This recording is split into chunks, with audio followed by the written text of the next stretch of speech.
Olá, amigos, boa noite. Terça-feira, dia 16 de agosto de 2022. Estou aqui compartilhando com vocês antecipadamente o meu artigo de amanhã na Folha da Manhã, cujo tema é O Diabo é Brasileiro. Não se assuste, daqui a pouco você vai entender. Mas antes, inscreva-se no meu canal, dê o seu like, ajude-me a divulgá-lo. Eu agradeço. Vamos lá então. O diabo é brasileiro. Vivendo no automático, nós, seres humanos, somos, via de regra, seres da repetição, da reprodução de padrões comportamentais, sem inconformismo com status quo negativo ou de estagnação, quer em nível pessoal, quer em nível de sociedade, e sem a renovação de mente, tendemos a nos repetir ad eternum, mais nos erros que nos acertos. É o que demonstram os fatos de forma inconteste. Confirmação disso é a possibilidade da psicologia de traçar perfis psicológicos de criminosos e, através disso, prever as suas próximas ações com grande grau de acerto. É a ciência auxiliando no combate ao crime. Novamente as eleições. Novamente a polarização, estamos divididos. E o cenário de 2018, de certa forma, se repete agora em 2022, segundo as pesquisas. Os índices de rejeição aos dois principais candidatos à presidência, Bolsonaro e Lula, são superiores aos de pretensão de voto nestes mesmos candidatos.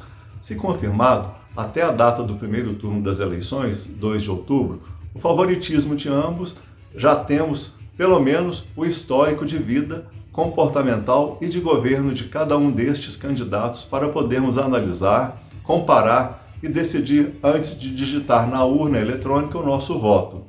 Isso se o nosso candidato não for outro. A vida tentando nos ensinar. E eu me repetindo no artigo.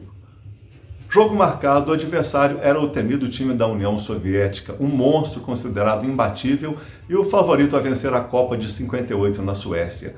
Seleção brasileira formada no elenco alguns dos grandes nomes do futebol mundial de todos os tempos, dentre eles Pelé, Garrincha, Didi, Zagallo e outros. E como técnico, o otimista Vicente Feola. Em preleção antes do jogo, o treinador brasileiro tenta explicar à equipe estratégia muito complicada para se chegar ao gol do adversário, mais ou menos nestes termos. Entre aspas, o jogador brasileiro A passaria a bola para o jogador B, que driblaria o defensor soviético 1. O jogador B iria então passar a bola para o jogador C, que passaria pelo jogador soviético 2, pegando-o despercebido. O jogador C depois driblaria os soviéticos 3, 4 e 5, os quais não conseguiriam pará-lo.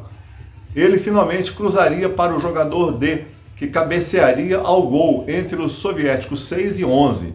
Garrincha, que era gênio do futebol, mas homem de poucos recursos intelectuais, na sua simplicidade, interrompe o discurso, então, com esta surpreendente pergunta que ficou para a história. Tudo bem, seu Feola, mas o senhor já combinou tudo isso com os russos? Impagável. Caíram todos na risada. Acabou ali a preleção. Melhor síntese, impossível para questionamento de soluções unilaterais, mirabolantes e sem efeito prático para a resolução de problemas ou dificuldades que se apresentam no dia a dia ou no curso de um projeto qualquer e que desconsideram o outro lado. Como diz o dito popular, o jogo é jogado e o lambari é pescado. Não há resultado antecipadamente garantido para nada, ou quase nada, nesta vida. É na dedicação ao trabalho e no enfrentamento inevitável das contingências do viver com inteligência e com o coração, com racionalidade e com a força da paixão, pelo que se faz e no que se acredita, que se alcança o fim almejado. Não existe fórmula mágica para o sucesso. Não basta ter um plano perfeito para a solução dos problemas, quer sejam pessoais, familiares, profissionais, quer de uma nação, que nos livre, ou a qualquer um, dos embates, dos desafios do corpo a corpo e de tantas outras interações, agradáveis ou não. Não é o suficiente apenas ter o melhor time, a melhor das intenções, projeto perfeito.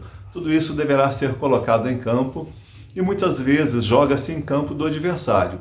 E as regras são as que estão postas, estabelecidas previamente, não se alteram no decorrer do jogo, devendo ser respeitadas por todos. É o jogo a ser jogado. Mutatis mutandis, ou seja, fazendo as devidas mudanças e adequações, assim está o nosso Brasil hoje.